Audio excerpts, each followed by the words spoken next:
Départ agité pour Idébus. Lundi a eu lieu le lancement officiel du tout nouveau service de la SNCF.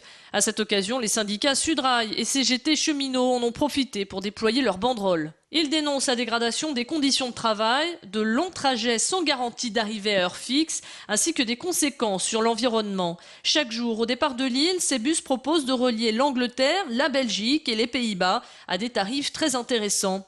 Les manifestants estiment que la solution reste le TGV. Ils demandent d'ailleurs que les billets de train soient plus accessibles au public. Du côté de la SNCF, la direction explique que ces autocars ne s'adressent pas aux usagers du rail, mais plutôt aux automobilistes. Le point sur la situation au micro de Macha Grunessen. Cette offre s'adresse avant tout aux automobilistes. Le coût de la voiture a beaucoup augmenté ces dernières années. Par exemple, pour faire un Lille-Londres en voiture, on estime que ça revient à peu près à 180 € en comptant l'essence, le prix du péage du passage du tunnel sous la Manche et le parking à destination.